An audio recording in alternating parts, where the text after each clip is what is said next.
Guys, ito po yung adobong pininya ang manok.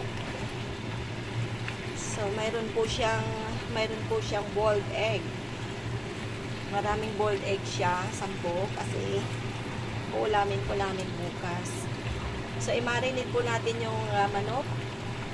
Hugasan, i-marinate. Tapos, i-preto. Preto po natin. Pag na-preto po natin, gawin natin parang adobo. At saka po natin lutuin. At ilagay po natin yung boiled egg. At lastly, yung pineapple. Ayan po. At lagyan po natin ng ayan.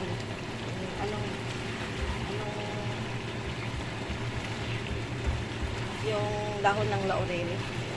Ayan po ang aking luto. Pininyang adobong manok.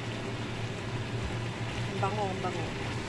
Madami po siyang garlic at shallot po ang aking ginamit. And then ginger at paminta. Ayan, sarap. Marami pong salamat ulit. Thank you so much for watching. God bless and happy weekend po sa ating lahat. Kasi pag magluto ang kusinera. Ako po kasi yung kusinera nila eh.